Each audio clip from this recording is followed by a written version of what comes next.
اعوذ باللہ من الشیطان الرجیم بسم اللہ الرحمن الرحیم وَأَتِمُّوا الْحَجَّ وَالْعُمْرَةَ لِلَّهِ، اور حج اور عمرہ مکمل کرو اللہ کے لیے۔ اب جو عمرے کے لیے احرام تو باندھ لیا جائے گا مدینے سے 7 میل باہر نکل کر ہی، حج مکمل تو ہوگا جب طواف بھی ہوگا، وقوف عرفہ بھی ہوگا، سارے اس کے جو بھی مناسک ادا کیے جائیں گے۔ لیکن یہ کہ جو شخص بھی نیت کر لے حج کی یا عمرے کی تو پھر اسے مناسب کو مکمل کرنا چاہیے، کوئی کمی نہ رہے۔ فَإِنْ أُحْصِرْتُمْ، اگر تمہیں گھیر لیا جائے، روک دیا جائے، جیسے کہ سن 6 میں ہو گیا، صلح حدیبیہ کرنی پڑی، مشرکین مکہ اڑ گئے، نہیں داخل ہونے دیں گے۔ اگر تمہارا گھیراؤ ہو جائے فَمَسْتَيْسَرَ مِنَ الْهَدْيِ، تو جو بھی تم قربانی پیش کر سکو پیش کر دو۔ یہ دم احصار کہلاتا ہے کہ چونکہ اب ہم آگے نہیں جا سکتے، یہی ہمیں احرام کھولنا پڑ رہا ہے،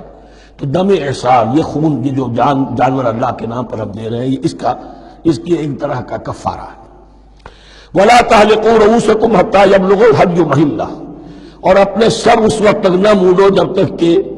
وہ ہدی کا جانور جو ہے وہ محل تک، یعنی جو بیت الماء جہاں پر جا کر ذبح ہونا ہے وہاں پہنچ نہ جائے۔ جانور تو آپ نے بھیج دیے اور وہ رکاوٹ نہیں ڈالیں گے، اس لیے کہ ان کا گوشت تو ان کو کھانے کو ملے گا، لہذا جانور، لیکن یہ اندازہ کر لو کہ اب اتنا وقت گزر گیا ہے کہ وہ ہدی قربانی کا جانور جو ہے وہ پہنچ گیا ہوگا، ہدیم بالغ الکعبہ، وہ وہاں پر اس کی اپنے مقام پر پہنچ گیا۔ فمن کان منکم مریضا او بہ اذى من راسہ، تو جو کوئی بھی تم میں سے ہو بیمار یا اس کے سر میں کوئی تکلیف ہو، کوئی زخم ہو، اور اس کی وجہ سے یہ ہے کہ وہ حجامت کرانی ضروری ہو جائے، بال کاٹنے ضروری ہو جائے، ففدیۃ من صیام او صدقۃ او نسک، تو پھر فدیہ دینا پڑے گا۔ اگر اس ہدی کے جانور کے کعبے تک پہنچنے سے پہلے تمہیں اپنے بال کاٹنے پڑے، حجامت کرانی پڑی، تو فدیہ ہوگا۔ یہ جو ہے دم جنایت کہلاتا ہے، یعنی ایک جو کمی رہ گئی ہے اس کی تلافی کے لیے۔ وہ صیام بھی ہے، روزے 3 دن کے، او صدقۃ او نسک، یا پھر یہ ہے کہ کوئی قربانی ہے، ایک جانور قربان کیا جائے، دم جنایت اس کو کہتے ہیں، یا صدقہ کیا جائے، 6 افراد کو کھانا کھلایا جائے۔ فَإِذَا أَمِنْتُمْ، پھر جب تمہیں امن حاصل ہو اور تم سیدھے جا سکتے ہو، بیت اللہ پہنچ سکتے ہو، فَمَنْ تَمَتَّعَ بِالْعُمْرَةِ إِلَى الْحَجِّ فَمَا اسْتَيْسَرَ مِنَ الْهَدْيِ، تو جو کوئی بھی فائدہ اٹھائے عمرے سے حج سے قبل،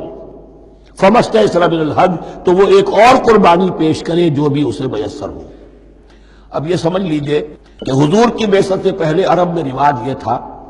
کہ ایک سفر میں حج بھی کرنا، عمرہ بھی کرنا ان کے نزدیک حرام تھا، یہ توہین تھی کعبے کی۔ حج کے لیے 3 مہینے، شوال، ذوالقعدہ، ذوالحج، اور رجب کا مہینہ ان کے ہاتھ تھا عمرے کے لیے۔ عمرے کے لیے علیحدہ سفر کرو، اس کے لیے علیحدہ سفر کرو۔ لیکن شریعت محمدی میں جو آسانیاں کی گئی ہیں وہ یہ ہیں کہ ایک شخص، چونکہ اس ملت کو پھیلنا تھا بہت طویل علاقے پر، لوگوں کے لیے سفر آسان تو نہیں تھا، تو آپ ایسا کر سکتے ہیں کہ آپ جائیں اور عمرہ بھی کر لیں، حج بھی کر لیں۔ ایک شکل یہ ہے کہ عمرہ کیا، احرام کھول دیا، اور پھر حج کا وقت آیا 8ویں ذی الحج کو تو پھر احرام باندھا، وہ حج کا احرام ہو گیا، اسے کہتے ہیں تمتع۔ ایک یہ ہے کہ حج کے لیے احرام باندھا تھا، جاتے ہی عمرہ بھی کر لیا لیکن احرام کھولا نہیں، اسی احرام میں جاری رکھ کر اسے، اور اسی میں حج بھی کر لیا، یہ قران کہلاتا ہے، جمع کر دیا ایک ہی احرام میں عمرے کو بھی اور حج کو بھی۔ ایک افراد کہلاتا ہے، بس ایک کے لیے صرف حج کا معاملہ شروع سے۔ تو یہاں تمتع کی جو ہمیں اجازت دی گئی ہے اس کے لیے، جسے دم شکر کہتے ہیں حضرت امام ابو حنیفہ، یہ شکرانہ ہے کہ ہم ایک قربانی دیں۔ لیکن امام شافعی کے نزدیک یہ بھی دم جنایت ہے، یہ بھی جبر ہے، چنانچہ امام ابو حنیفہ کے نزدیک یہ قربانی جو دی جاتی ہے اس کا گوشت قربانی دینے والا بھی کھا سکتا ہے 1/3 کے درجے میں، لیکن امام شافعی کے نزدیک نہیں، یہ ایک صدقے کے اور اس کے دم جنایت کے قریب کی شے ہے، اس کا گوشت جو ہے قربانی دینے والا خود نہیں کھا سکتا۔ فَمَن لَّمْ يَجِدْ، اب اگر کسی کے پاس نہیں ہے یہ ہدیہ پیش کرنے کو، فَصِيَامُ 3 أَيَّامٍ فِي الْحَجِّ، تو اب اس پر لازم ہے کہ حج میں 3 روزے رکھے، 7ویں، 8ویں اور 9ویں ذی الحج کو روزہ رکھے ایام حج میں۔ 10ویں کا روزہ نہیں ہو سکتا، وہ عید کا دن ہے، یوم النحر ہے۔ وسبعۃ اذا رجعتم، اور 7 روزے رکھو جبکہ تم واپس چلے جاؤ اپنے گھروں میں جا کر 7 روزے رکھو۔ تلک عشرۃ کاملہ، یہ 10 روزے ہوں گے مکمل۔ ذالک لمن لم یکن اہلہ حاضر المسجد الحرام،